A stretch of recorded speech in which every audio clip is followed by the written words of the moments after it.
আপনারা যারা জুলাইয়ের ঘটনা খুব ভালোভাবে অবজার্ভ করছেন তাদের হয়তো মনে থাকার কথা যে 17ই জুলাই ঢাকা বিশ্ববিদ্যালয়ে গায়েবানা জানাজার আয়োজন করা হয়েছিল শহীদ মিনারে।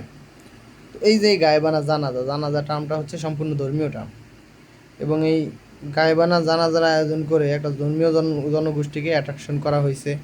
ধর্মীয় জনগোষ্ঠীকে পরবর্তীতে আন্দোলনে ইউজ করা হয়েছে, তারাও স্বতঃস্ফূর্তভাবে আন্দোলনে গেছে এবং তারপরে একটা রেভলিউশন, সাকসেসফুল রেভলিউশন হইল। তো ঘটনা হচ্ছে যেই তামান্না মানে শহীদি তামান্না নিয়ে মানুষ রাস্তায় নামলো, শহীদ হইল, কেউ আহত হইল, যারা গাজী হয়েছে।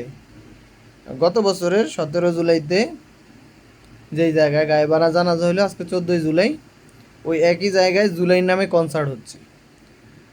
তো ঘটনা হচ্ছে যে জাস্ট এই জায়গায় ধর্মরে ব্যবহার করা হয়েছে ওই সময়, কিন্তু তারা আসলে জুলাইপন্থী না, তারা ধর্মপন্থী না, তারা হচ্ছে কনসার্টপন্থী।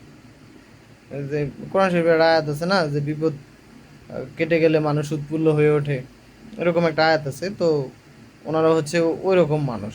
তো ভবিষ্যতে এটাও একটা শিক্ষা যে আমরা যদি কোনো সেকুলার মানুষের ডাকে যাই, আমরা যদি কোনো সেকুলারের কথায় কোনো কাজে যাই, তাহলে অবশ্যই আগে নিজের কতটুকু হিস্সা আছে, আমাদের পরবর্তীতে আমরা কতটুকু কী পাবো, এটা হচ্ছে আগে বুঝে শুনে তারপরে যাওয়া উচিত। একজন ডাক দিল, হাসনার ডাক দিল, আনসার পিটিতে চইলা গেলাম, অমুক ডাক দিল, রাস্তা বন্ধ করে দিলাম, এগুলি থেকে এখন মনে হয় যে পলিটিক্যাল, মানে পলিটিক্যাল বলতে আমি বুঝেছি মানে সেকুলার পলিটিক্স যারা করে না, যারা হচ্ছে গণতান্ত্রিক রাজনীতিতে বিশ্বাসী না, এইসব ধর্মীয় জনগোষ্ঠীর এখন এইসব জিনিস থেকে সরে আসা উচিত। তাদের হচ্ছে সক্রিয় থাকা উচিত, দরকারে মাইর খামু অসুবিধা নাই, কিন্তু তাও তাদের একটা সক্রিয়তা বজায় থাকা উচিত।